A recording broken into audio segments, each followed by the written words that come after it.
The country that won a war without fighting. How one nation gained victory without a single battle.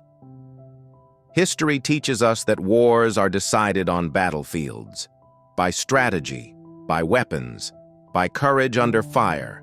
But sometimes, a war is won without a shot fired. No explosions, no bloodshed, no marches of armies, and yet the result is no less real.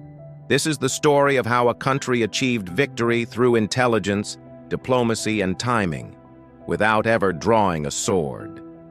It began in a time of tension. Two nations stood across from each other.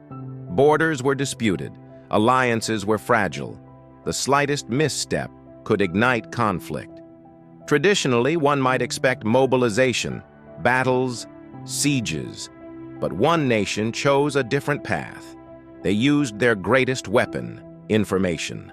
Spies, scouts, and local informants monitored every move. Messages were intercepted. Mistakes by the opposing side were recorded, every weakness cataloged. And then, with careful calculation, they acted, not with armies, but with strategy. They applied economic pressure. They forged alliances quietly. They cut off supplies. They created situations where the enemy's generals hesitated, where political leaders argued internally, where morale faltered without a single confrontation.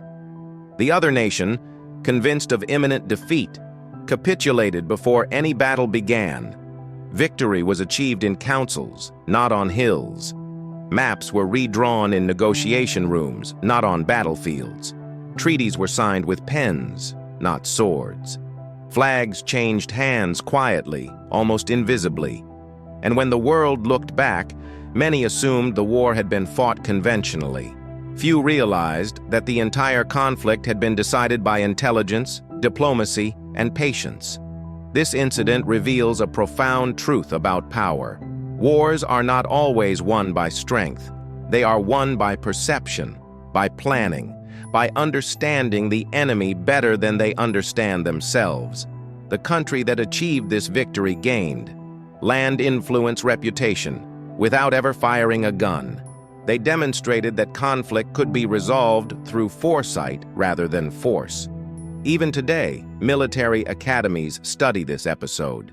It is a reminder that not all victories require violence, not all defeats are caused by combat. Sometimes the smartest weapon is restraint, combined with cunning. The world often celebrates the dramatic, the storming of castles, the charging of cavalry, the roar of cannons. But the quiet victories, the wars that end before they start, reveal a deeper mastery of power. This story teaches us, strength can intimidate, weapons can destroy. But intelligence, timing, and strategy can achieve what armies never can. And for one nation, that was enough. They won a war without ever fighting. And in doing so, they rewrote what it means to wield power.